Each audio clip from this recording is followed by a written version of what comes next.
Assalamu alaikum students. I hope so that you all are doing really well. Today our topic of discussion is charging and discharging of a capacitor. In other words, we can also say that how charge is stored or decayed in a capacitor. We can also say that what is the growth and decay of charge in a capacitor, and that's what we're going to study in this lecture. Okay, before going in detail of this topic, let's just say what is the use of capacitor. Capacitor is the device which is used to store the charge, or it is used to store the electrical energy. Just like अगर आप अपने cellphone को देखो और जब आप flash on करते हो पिक्चर के लिए, तो उस टाइम जो आपके चेहरे पे फ्लैश पड़ रही है वो एनर्जी, वो लाइट एनर्जी कहाँ से आ रही है? कैपेसिटर के पास से आ रही है. इसके अलावा आपके फ़ैन में भी आपने अक्सर सुना होगा कि कैपेसिटर ख़राब हो गए या कैपेसिटर में कोई इशू आ गए, तो आपका जो कैपेसिटर है वो फ़ैन की वर्किंग के लिए भी क्या है, बहुत ज़्यादा ज़रूरी है. हम इस टॉपिक में क्या पढ़ने जाएंगे कि कैपेसिटर के अंदर चार्जिंग एंड डिस्चार्जिंग कैसे होती है. मैं ये नहीं कह रही कि जो आपका फ़ोन है वो कैपेसिटर है, लेकिन फ़ोन की वर्किंग और जो कैपेसिटर की वर्किंग है उसमें कुछ सिमिलैरिटीज़ हैं. आई एम रिपीटिंग, मैं ये नहीं कह रही कि phone is a capacitor, okay, लेकिन कैपेसिटर की और फ़ोन की वर्किंग में कुछ सिमिलैरिटीज़ हैं. फॉर एग्जांपल, आप अपने फ़ोन को भी चार्ज करते हो और आपका फ़ोन डिस्चार्ज भी होता है. ठीक है, आप फ़ोन को चार्ज कैसे करते हो? आप इसके साथ एक डाटा केबल लगाते हो, ओके, उसके एक जो पोर्ट है उसको आप फ़ोन के अंदर लगाते हो और आपके फ़ोन की क्या होना शुरू हो जाती है? चार्जिंग. अच्छा, कुछ टाइम के बाद, 2 घंटे 1 घंटे के बाद आपका जो फ़ोन है वो फुली चार्ज हो जाता है. इसी तरह कुछ टाइम के बाद आपका कैपेसिटर भी फुली चार्ज हो जाता है. अच्छा, मुझे आप ये बताएं कि जब आप उस USB पोर्ट से या उस USB केबल से जब आप चार्जिंग फ़ोन को अनप्लग करते हो, तो क्या चार्जिंग ऑल ऑफ सडन हो जाती है ज़ीरो? तो आंसर है नो. चार्जिंग आपकी फ़ौरन से ज़ीरो नहीं होती.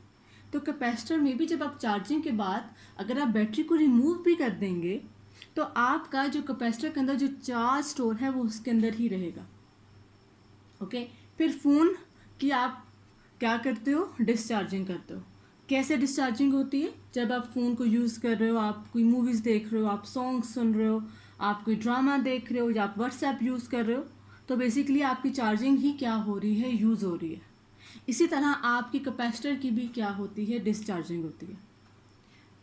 क्या जिस रेट में आपका फ़ोन चार्ज हो रहा है उसी रेट में फ़ोन डिस्चार्ज भी होता है? So answer is no. Charging अगर आपकी 2 घंटे में हो रही है तो डिस्चार्जिंग आपकी कम से कम 10-12 घंटे में होगी या उससे भी ज़्यादा शायद, depending upon what type of phone you are using. तो same is the case with capacitor. Capacitor की चार्जिंग जल्दी हो जाती है, लेकिन कैपेसिटर की डिस्चार्जिंग क्या होती है? देर से होती है.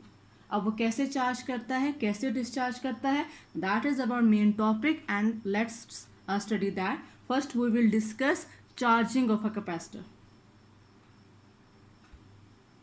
सो चार्जिंग ऑफ कैपेसिटर को अंडरस्टैंड करने के लिए या डिस्चार्जिंग को अंडरस्टैंड करने के लिए हम एक सर्किट यूज़ करते हैं जिसको हम नाम देते हैं RC circuit. Okay, R mean register and C mean capacitor. तो ऐसा सर्किट जिसमें रजिस्टर और कैपेसिटर हो, उस सर्किट को हम क्या नाम देते हैं? RC circuit.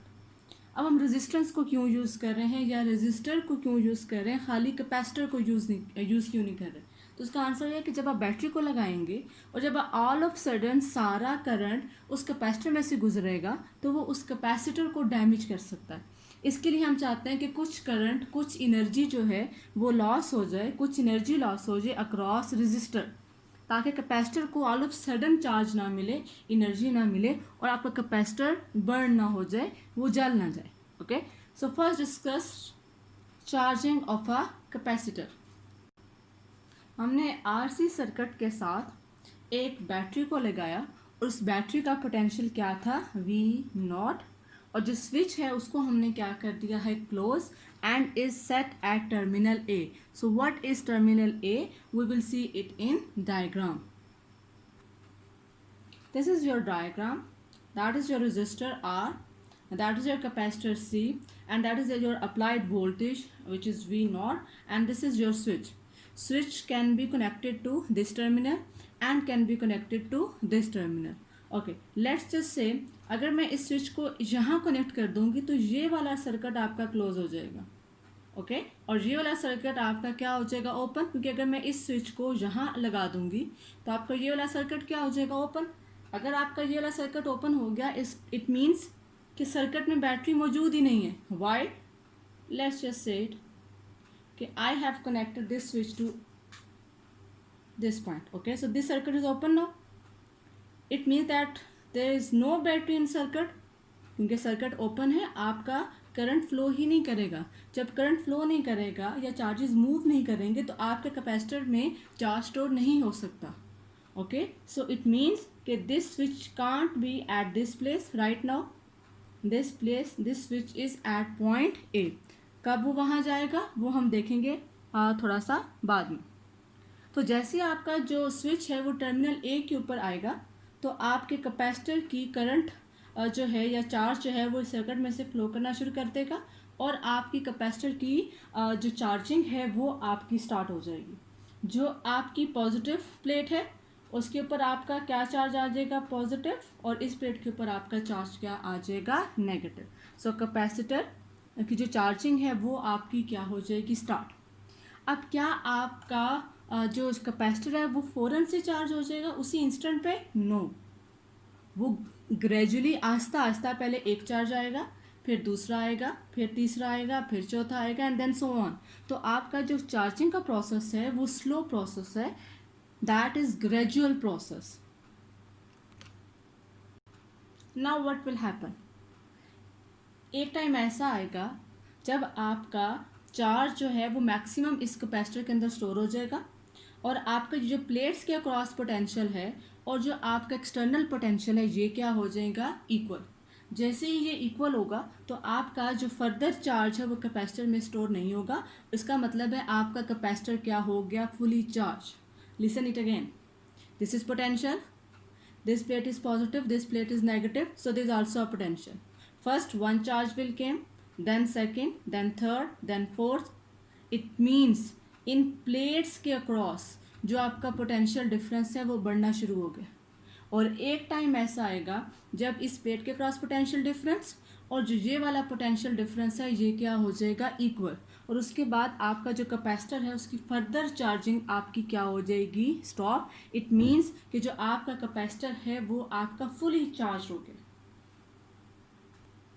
अब कुछ कैपेसिटर्स आपके ऐसे हैं जो जल्दी चार्ज हो जाएंगे, कुछ कैपेसिटर आपके ऐसे हैं जो देर से चार्ज होंगे. उसकी वजह क्या है, उसकी वजह है the product of this R and C.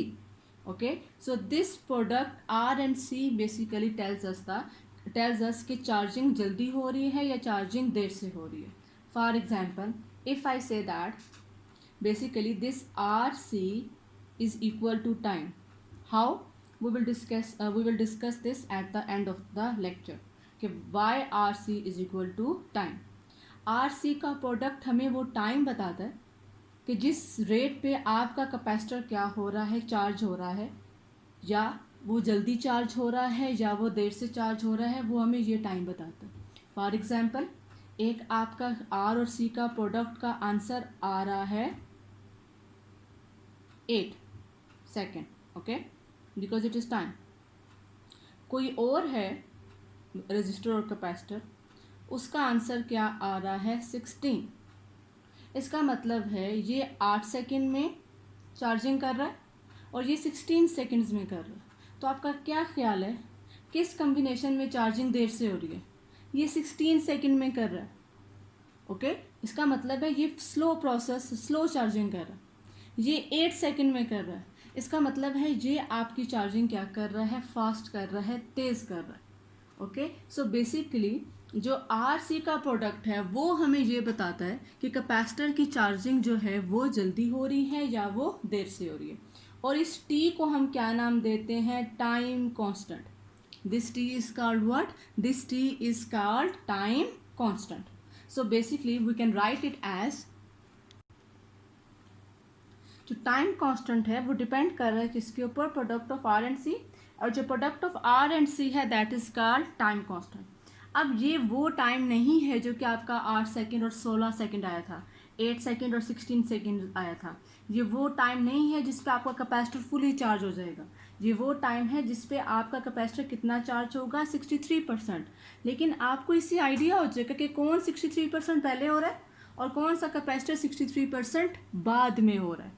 For example आपकी जो पीछे जो आप लोगों ने काम किया है जिसमें आपका 8 सेकेंड आंसर आया था, इसका मतलब है वो जो कम्बिनेशन है आर सी का, उसमें कैपेसिटर जो 63% चार्ज होगा वो 8 सेकेंड में होगा, और दूसरे केस में जो आपका कैपेसिटर है वो चार्ज होगा 63% इन 16 सेकेंड। ओके, तो हमें इस 63% से आइडिया हो जाएगा कि आपके कैपेसिटर कौन जल्दी 63% पे पहुंच रहा है, जिसका टाइम कांस्टेंट कम है या जिसका टाइम कांस्टेंट ज़्यादा है। आप 63% को आप बगैर परसेंटेज के नंबर में भी लिख सकते हैं। अगर 63% को नंबर में कन्वर्ट करें तो दैट वुड बी 0.63। ओके, तो ये 0.63 भी हो सकता है और ये 63% भी हो सकता है। 0.63 में क्यों बताएं, क्योंकि मे बी आपका पेपर में MCQ आ जाए कि टाइम कांस्टेंट में कैपेसिटर का जो चार्जिंग वैल्यू है वो कितनी है। ओके, कि चार्जिंग जो इक्विलिब्रियम चार्ज है वो है लेट्स सपोज Q0। तो एक टाइम कांस्टेंट में कैपेसिटर कितना चार्ज होगा, उसकी वैल्यू क्या होगी, 0.63 Q0। क्योंकि 1 Q0 तो नहीं हो सकती, क्योंकि उस टाइम कांस्टेंट में कोई कैपेसिटर फुली चार्ज नहीं हो रहा।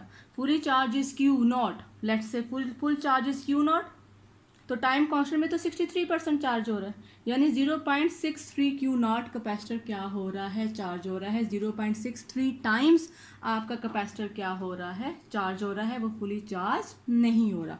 This is very important definition.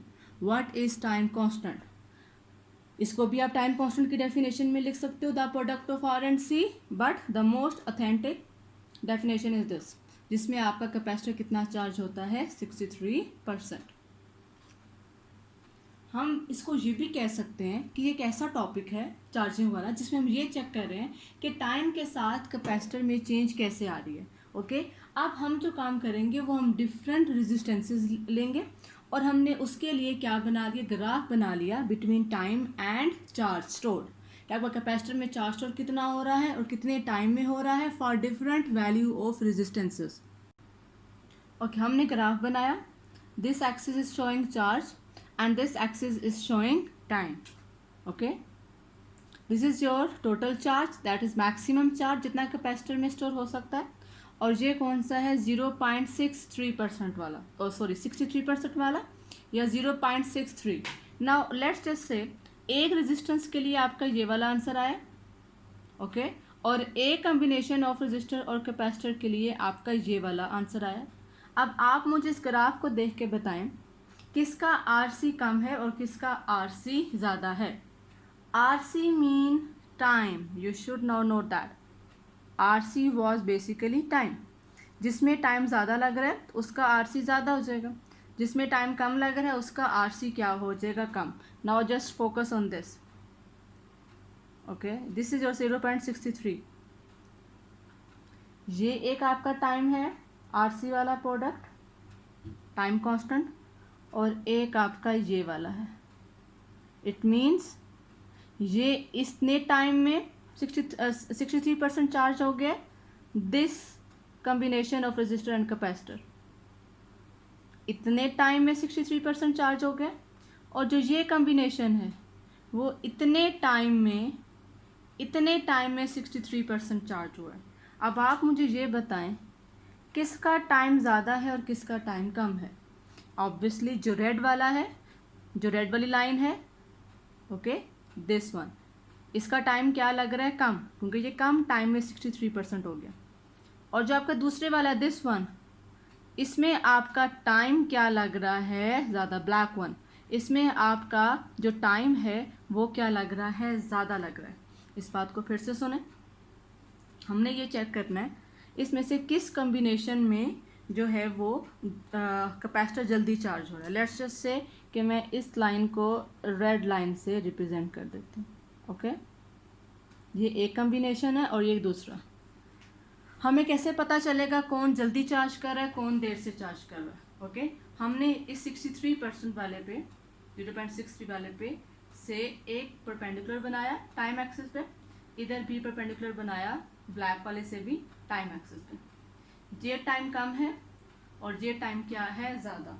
इसका मतलब है रेड वाला जो कम्बिनेशन है वो कम टाइम में चार्ज कर रहा है और जो ब्लैक वाला कम्बिनेशन है वो देर से चार्ज कर रहा है। ओके, क्योंकि वो टाइम क्या ले रहा है, ज़्यादा। तो हम इसको ऐसे भी लिख सकते हैं कि ये जो आपका है that is smaller R C, red one, और जो ये वाला है आपका black one that is larger R C. Why? Again remember this, R C is equal to time. Larger R C क्योंकि ये ज़्यादा टाइम ले रहा है, स्मॉलर आर सी क्योंकि ये कम टाइम ले रहा है। I hope so that should be clear now. This is smaller R C and this is larger R C. अगर मैं सारे को डिस्कस करूं, अभी तक हमने बेसिकली 3-4 बातें की। पहली बात हमने ये की कि सर्किट कौन सा होना चाहिए, आर सी। दूसरी बात हमने ये की कि जो प्रोसेस है ये आपका ग्रेजुअल प्रोसेस है, ये फ़ौरन से नहीं होता। तीसरी बात हमने क्या की, जो प्रोडक्ट है आर सी का वो हमें ये बताता है कि कैपेसिटर कितने टाइम में 63% क्या हो रहा है, चार्ज हो रहा है। और लास्ट में फोर्थ पॉइंट पे हमने क्या बना लिया, उसका फॉर डिफरेंट रेजिस्टेंसेस हमने उसका क्या बना लिया, ग्राफ बना लिया। स्मॉलर आर सी कम टाइम में, इसका मतलब है कैपेसिटर आपका जल्दी चार्ज हो जाएगा। लार्जर आर सी यानी larger time, R C is equal to time. Larger R C यानी ज़्यादा टाइम ले रहा है, इसका मतलब है capacitor will charge later. Okay, I hope so कि चार्जिंग के जो 4 पॉइंट्स हैं वो आपको समझ आ गए होंगे। और यही 4 पॉइंट्स हमने किसके लिए डिस्कस करने हैं, डिस्चार्जिंग के लिए। सर्किट कौन सा होना चाहिए आर से, फिर उसमें हम ये बात करेंगे कि डिस्चार्जिंग भी आपकी जल्दी से नहीं होती। ओके, डिस्चार्जिंग भी आपकी क्या होती है, ग्रेजुअल होती है। फिर हमने क्या बात करेंगे कि टाइम कांस्टेंट की, कि अब बताएं डिस्चार्जिंग के केस में इस टाइम में आपका कैपेसिटर कितना जो है वो डिस्चार्ज होगा। और लास्ट में हम क्या बनाएंगे, ग्राफ बनाएंगे। डायग्राम आपकी सेम वही है जो आपकी चार्जिंग में थी, फ़र्क सिर्फ क्या है, वहाँ पर आपका जो स्विच था वो टर्मिनल ए पे था। ओके, आपका ये वाला सर्किट क्लोज था, जस्ट लाइक दैट। अब आपने स्विच को कहाँ कर दिया, बी पे। अब आपका जो ये वाला सर्किट है वो क्या हो गया है, क्लोज, और जो ये वाला सर्किट है वो आपका क्या है, ओपन। बट फ़र्क क्या है दोनों में, इसके अलावा ये आपका पॉजिटिव था और ये आपका नेगेटिव था। वहाँ पर पिछले केस में आपका चार्ज आ रहा था कैपेसिटर में, ओके, बट यहाँ पर क्या होगा, वहाँ पे चार्ज कैपेसिटर में आ रहा था जस्ट लाइक दैट, लेकिन यहाँ पर क्या होगा, यहाँ पर अब जो चार्ज स्टोर है कैपेसिटर के अंदर वो बाहर को आना शुरू हो जाएगा। कैसे, क्योंकि यहाँ पे भी तो आपका पोटेंशियल डिफरेंस बन गया। चार्ज आपका कैसे फ्लो करना शुरू कर देगा, from positive plate to the negative plate. इस तरह से आपका चार्ज कैपेसिटर से बाहर आना शुरू हो जाएगा। तो आहिस्ता आहिस्ता आपका जो चार्ज है वो कैपेसिटर में से बाहर को आ रहा है, that is called discharging of a capacitor. Okay, again ये भी आपका स्लो प्रोसेस है, ये आपका इमीडिएटली सारा चार्ज डिस्चार्ज नहीं होगा, but that is gradual process just like your cell phone.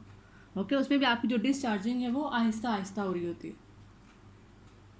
Okay, अब यहाँ पर आपका जो प्रोडक्ट है आर और सी का जो टाइम कांस्टेंट है वो बेसिकली ये बता रहा है कि आपका कैपेसिटर जल्दी डिस्चार्ज हो रहा है या देर से हो रहा है। ओके, तो जहाँ पर जो टाइम है, जो आर सी का प्रोडक्ट है दैट वाज टाइम कांस्टेंट, वो हमें ये तो नहीं बता सकता कि चार्जिंग कितनी हो रही है, क्योंकि इस केस में क्या हो रही है, डिस्चार्जिंग। तो जहाँ पे जो प्रोडक्ट है आर सी का वो हमें ये बताएगा कि आपका जो कैपेसिटर है वो एक टाइम कांस्टेंट में कितना डिस्चार्ज हुआ है। और जो आंसर है वो ये है, अगर कैपेसिटर आपका चार्ज हुआ है 63%, तो फिर कैपेसिटर डिस्चार्ज कितना होगा, 100 माइनस 63 दैट शुड बी 37%। तो आपका कैपेसिटर डिस्चार्ज कितना हो रहा है, 37%, और कैपेसिटर चार्ज कितना हुआ था, 63%। ये ऐसे ही है, आपका फ़ोन अगर चार्ज हो रहा है 2 घंटे में, लेकिन क्या वो डिस्चार्ज 2 घंटे में होता है, नो, डिस्चार्ज तो वो 12-13 घंटों में होता है। ओके, तो इट मीन्स कि आपका डिसचार्जिंग का जो प्रोसेस है वो स्लो होता है, चार्जिंग आपकी जल्दी होती है और डिसचार्जिंग आपकी देर से होती है।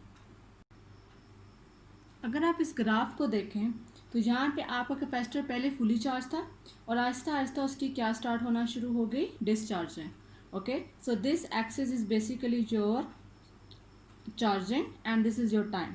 नाउ यू टेल मी कौन सा कैपेसिटर जल्दी डिस्चार्ज हो रहा है? ये इतने टाइम में 37% डिस्चार्ज हो गया। ओके, दिस वन ये इतने टाइम में 37% चार्ज हो गया और दिस वन ये इतने टाइम में 37% चार्ज हुआ। तो इसका मतलब है ये वाला कैपेसिटर ब्लू वन जल्दी डिस्चार्ज हो रहा है और जो ये वाला कैपेसिटर है ब्लैक वन ये आपका देर से डिस्चार्ज हो रहा है। तो जो देर से डिस्चार्ज हो रहा है, okay okay, before going into that short question, these type of graph are basically showing exponential behavior. Okay, so जो आपकी इक्वेशन है चार्जिंग की और जो डिसचार्जिंग की, उसके अंदर आपका एक्सपोनेंट इन्वॉल्व है। ये इक्वेशन आई कैसे हैं ये आपके कोर्स में शामिल नहीं है, लेकिन जो आपकी चार्जिंग की इक्वेशन है वो कुछ इस तरह से है। Q is equal to Q naught 1 minus exponent minus T by R C. और जो आपकी डिसचार्जिंग की है इक्वेशन वो कुछ इस तरह से है, Q is equal to Q naught E minus T by RC. This is your equation for charging and this is your equation for discharging. Now we will discuss our short question, which was show that RC is equal to time, or show that product of resistor and capacitance gives us time. Show that product of RC is equal to time. For that, first we will find out R, then we will find out C, and then हम इन दोनों equations को कहाँ put कर देंगे, यहाँ पर। जब भी आप इस तरह के क्वेश्चंस को सॉल्व करते हो, या आप लेफ्ट हैंड साइड को इक्वल करते हो राइट हैंड साइड के, या राइट हैंड साइड को इक्वल करते हो लेफ्ट हैंड साइड के। इस केस में हमने क्या लिया, left hand side R C, और हमने किसका आंसर निकाल लिया, पहले आर का। कैसे? ओहम लॉ हमें क्या कहता है, आपने ये मैट्रिक में पढ़ा होगा, ओहम्स लॉ। ओहम्स लॉ में ये कहता है कि V is equal to what, I R. यहाँ से अगर मैं R को सेपरेट कर लूँ तो R is equal to what, V by I. Also आपने मैट्रिक में ये भी देखा होगा कि जो करंट है वो किसके इक्वल होता है, Q बाई टी के। तो मैंने करंट की वैल्यू को पुट किया Q बाई टी, टी आपका कहाँ मल्टीप्लाई हो गया, ऊपर वी टी बाई क्यू। तो R मेरे पास किसके इक्वल हो गया, वी टी बाई क्यू। और कैपेसिटर के केस में आपने इक्वेशन क्या पढ़ी हुई है, Q is equal to C V. यहाँ से आपने C को सेपरेट किया तो Q बाई वी। तो नाउ लास्ट में हम क्या करेंगे, use equation 2 and equation 3 in equation 1। R किसके इक्वल है, आर की जगह पे हमने क्या पुट करना है, वी टी बाय क्यू, और सी की जगह पे हमने क्या पुट करना है, Q by V. Now this V this V this Q, V are only left with T, which is equal to right hand side. Hence what?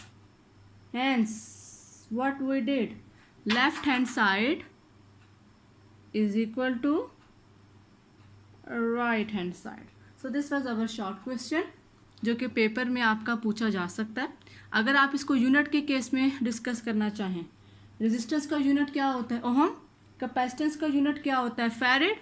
So product of ohm and farad gives us second. Ohm farad is equal to second.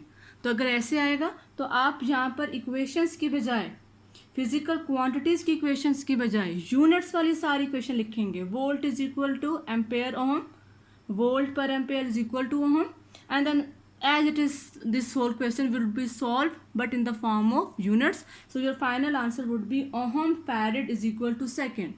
This can also come as show that ohm farad is equal to second.